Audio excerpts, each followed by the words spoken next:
Oi, pessoal, tudo bom? Tem um tempo que eu não falo nada por aqui, né? Então, eu vim compartilhar com vocês uma ideia. Na verdade, uma ideia que surgiu, acho que no instante que minha filha nasceu, no primeiro desafio que eu enfrentei, na primeira dúvida que eu tive. Lá atrás eu pensei, falei, cara, eu vou escrever sobre isso. Porque por mais que eu trocasse com algumas amigas, com a minha mãe, com a minha irmã, né? Minha irmã tinha tido filho há 3 anos, o último filho que ela teve. é, eu sentia que algumas dúvidas, que alguns receios, que algumas questões, elas eram minhas e só minhas. E eu me senti em muitos momentos perdida.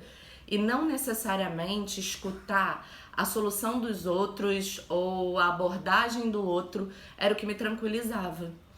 O que mais me deixava confortável e um pouquinho mais segura era saber que outras pessoas também viviam essas dúvidas, também tinham esses medos, também passavam pelas mesmas questões.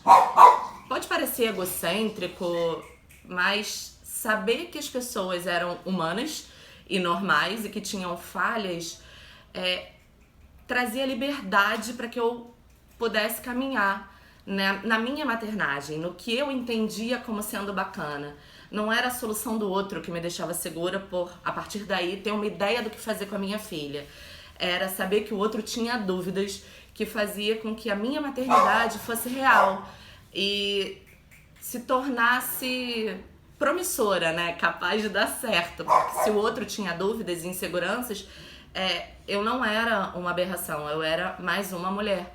E no entorno da maternidade, normalmente, ou as pessoas têm solução para te dar e te oferecer, ainda que você não as peça, ou as pessoas contam um mundo perfeito, idealizado, feliz, como se tudo fosse muito fácil, como se tudo fosse muito simples, como se tudo fosse agradável. E aí eu me sentia de verdade uma pata, meio sem jeito, desajeitada, estranha, e alguns até achavam meio fofinhas. E em muitos momentos eu sentia vontade de falar aquele palavrão que xinga a mulher, que xinga a mãe que acabou de ter um filho. E aí, associando uma coisa a outra, eu tive a ideia de criar um blog chamado Pata que Pariu, fazendo uma associação com palavrão, que pra mim era uma interjeição que cabia para os meus momentos de pânico. Falar aquilo, verbalizar esse palavrão em voz alta era algo que me tranquilizava. E também se associava com o fato de eu me sentir muito pata naquela situação, sem saber ou sem ter a menor vaga ideia do que eu estava fazendo no momento. E a verdade é que a maternidade é algo tão bonito, as pessoas falam com tanto orgulho, e para a maioria das pessoas é algo tão quase que divino, que eu fiquei me perguntando, será que as pessoas vão achar agressivo? Será que as pessoas vão achar desrespeitoso com as mães? Mas e aí eu fiquei por 4 anos. A cada momento da minha vida em que eu vivia ou uma situação desafiadora pra mim, ou muito diferente, ou nova mesmo, e eu me sentia pata, e eu compartilhava com algumas mães que eram mães há menos tempo do que eu, ou até há mais tempo do que eu, ou simplesmente com alguns amigos, todo mundo falava, cara, por que você não escreve isso? Porque além de você falar de um jeito que parece engraçado, torna real esse dia a dia. E aí eu ensaiei esse blog por 4 anos. E durante um tempo eu pensei, agora eu vou colocar no ar. E aí depois eu pensei, pô, mas já passaram 4 anos, né? Eu tenho tanta história do que eu vivi que eu gostaria de compartilhar e que eu gostaria que alguém que tivesse vivido isso tivesse compartilhado, que eu não sei se eu vou ter ainda a memória de contar como foi a primeira vacina da minha filha, de contar como é que foi abrir uma empresa com uma criança pequena, ou relativizar e pensar sobre voltar para o mercado tradicional para ter uma segurança maior, pelo menos financeira, nessa fase em que minha filha demanda tanto de mim e da minha família. E eu cheguei à conclusão de que, ok, eu posso esquecer muita coisa, mas eu ainda tenho muita coisa para falar do que eu vivi, que talvez não sejam histórias cicatrizadas e definidas na minha vida.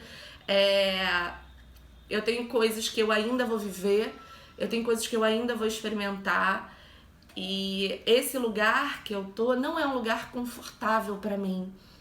Mas ao mesmo tempo não é um lugar que é confortável pra mim estar aqui na frente de um vídeo, gravando, na frente de uma câmera.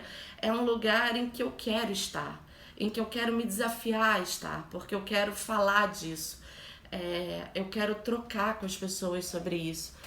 Não por ser referência, sim, quero ser referência no assunto, mas pra dizer que pode não ser perfeito, mas que eu vou fazer.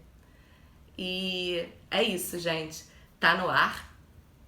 O Pata que Pariu não vai ser um blog, né? Vai ser um canal, porque nesse momento eu acho mais fácil, mais simples colocar as minhas emoções ao vivo, né? Não é exatamente ao vivo, mas apertando o play, gravando e deixando fluir, sair o que tiver que sair, do que simplesmente sentar e escrever. Para que de fato eu não tenha muitos filtros, para que eu não corrija, para que eu não tenha tempo de me arrepender e deixar de fazer. Então é isso. Quem me segue no Instagram, esses vídeos vão estar sempre como IGTVs, no Trilhando o Seu Caminho. E no canal, no YouTube, que eu vou inserir a sessão Pata que Pariu, para contar um pouquinho do meu dia a dia na maternidade, de como eu entendo a maternidade, de como eu encaro a maternidade e de como foi, e eu sonho como seja essa maternidade nos últimos 4 anos e muito tempo pra frente. Então, curte o canal, fala com os amigos, vamos movimentar essa rede e manda ideias do que foi a maternidade pra você, em que momentos que você se sentiu uma pata, o que você quer compartilhar sem ouvir sugestão, mas simplesmente para saber quais dúvidas outras mães têm. Vamos movimentar esse espaço. E ele não pode ser só meu, porque se ele for só meu não faz nenhum sentido. Tá bom? É isso e até o próximo vídeo.